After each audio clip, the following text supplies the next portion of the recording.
Modern civilization runs on an invisible infrastructure of trust.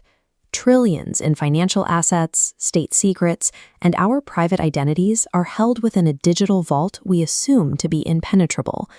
This vault relies on classical cryptography, specifically algorithms like RSA. Its security is built on a mathematical hurdle, the sheer time required to factor massive prime numbers. On a standard computer, breaking this lock would take longer than the age of the universe. Cybersecurity experts refer to the moment this protection fails as Q-Day. While often discussed as a future doomsday event, Q-Day is a transition already in progress, unfolding as quantum capabilities move from theory into physical hardware. Our digital trust is not founded on absolute security. It is built on a temporary mathematical window that is slowly closing. Adversaries are currently exploiting this window through a strategy called Harvest Now, Decrypt Later.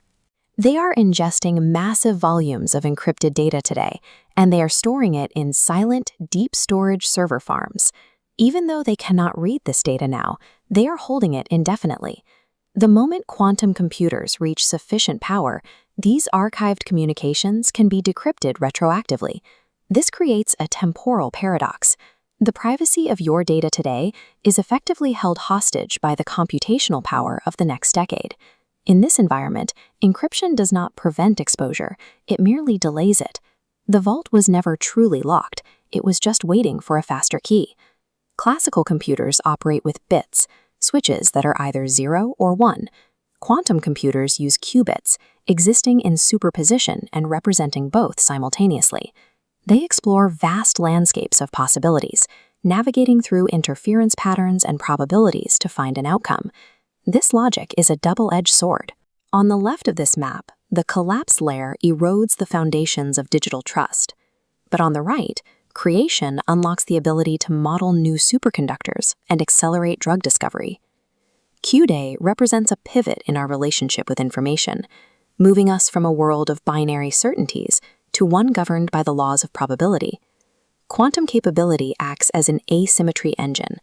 Because the hardware is incredibly expensive and requires specialized infrastructure, power is concentrating within a few nation-states and elite corporations.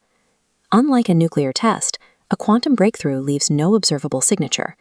Nations can breach rivals' communications without a public demonstration, gaining a massive, silent advantage.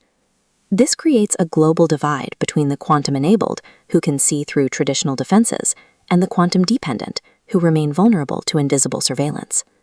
This shift is already changing how we build intelligence.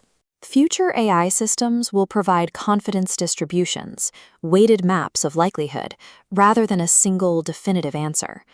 As these systems integrate, the predictable structures of the digital age are being replaced by a landscape of constant, probabilistic negotiation. At the heart of this transition lies a paradox. The more computational power we gain, the less certainty we have. We've built machines capable of modeling reality, yet they refuse to deliver absolute binary truths. They present distributions and likelihoods instead of fixed facts. This ambiguity is bleeding into our daily lives.